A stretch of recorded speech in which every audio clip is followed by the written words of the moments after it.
nay mình buổi hitu mình mới hitu cho na nhỏ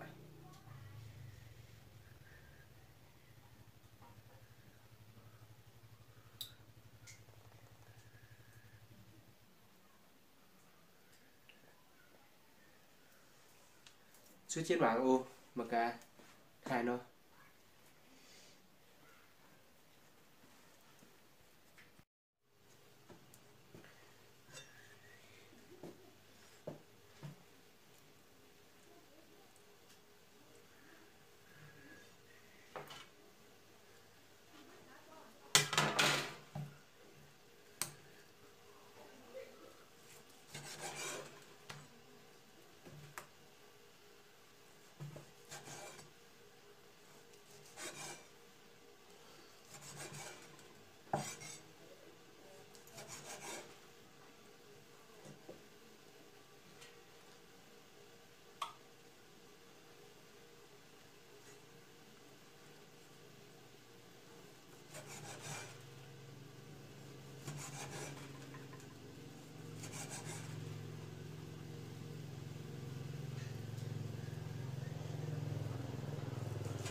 Chưa, đang nấu. Một mình thôi. Mở cửa vào. Làm thịt nướng. À, không vào nữa. Vào đây.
Này nó. Để cho cái này gạo thật. Liếm bùm chăm. Như này ngày như giờ mình sẽ chủ lòng chấp bài cho mình ha. Sẽ cho cái này gạo to tới gì. Nghe. Anh chụp cũng tuổi. Mình giáo bác Vương thì phải được coi.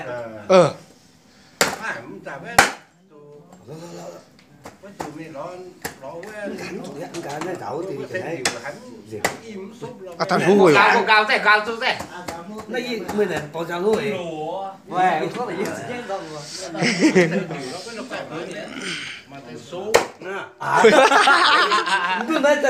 Chúng ta tới na của thiêu đau vậy hả? Có thiêu đau mà quảng Ôi, ta nó còn đập đầu cá là đập đầu mày. Ôi chết chìa ấy. Vậy tay gì nó tắt một tay xong. Thật sự chưa nhỉ nó phong Vậy chưa gì nhỉ. là phun bớt. Anh gì là phun bớt. Cha kêu tay mãi.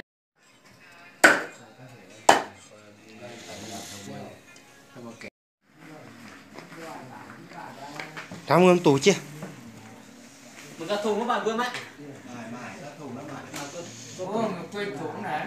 Dưới là quê phải quê được ở trong là mướn phun gì. Tôi chết tay mảng chứ cả được không? Tôi liều những cái cặp.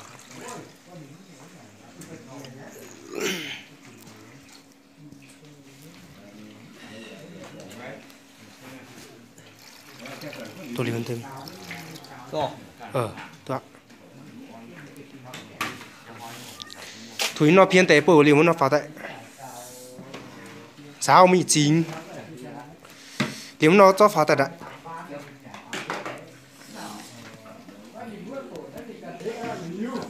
Giờ nói với cả mà cho dụ cho Vương tổ chức cả cho dụ cái này không gì.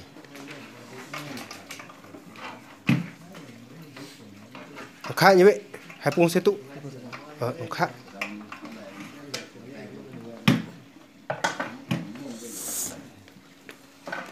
Cái tổ o gì hả? Tổ. O tận 8. Ơi, yo nó sẽ phụ với riêng đấy.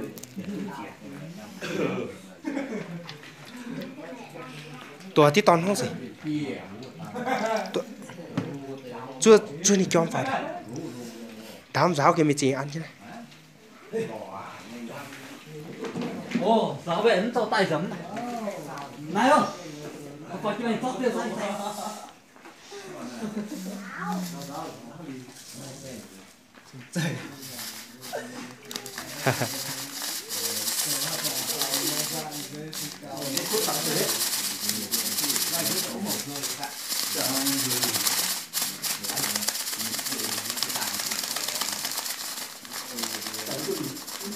Xin toa.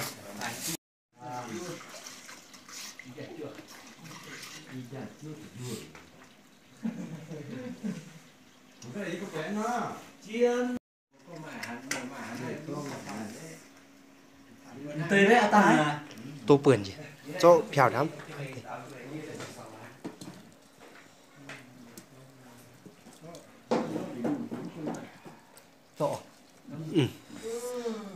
thì ở ta lim thì cái này quản xí đáng muốn tú anh chị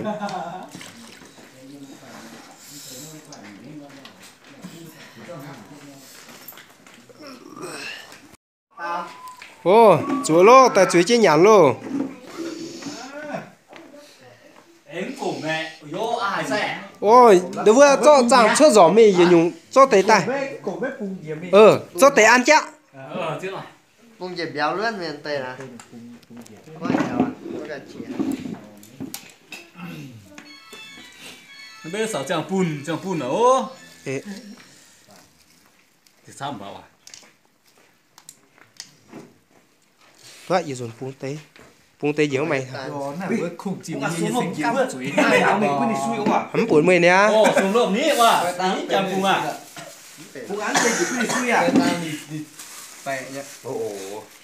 nhiều khoai chứ mày nhớ bè hả Mướn đây thì chịu béo đây này. béo này đi nó là chịu chết bồi mặt tự siêu nhé mình tế bên nhẫn nhá ha Ô, na hay dùng tiền nôm xe ăn đây nhiều à. lại chọc tụi nó ô bữa giờ lại chọc nè hàng nó trâu buồn hàng nó trâu hàng người vẫn hà Người ta thì đi mà mảng miệng cả mình đuốc cao miếu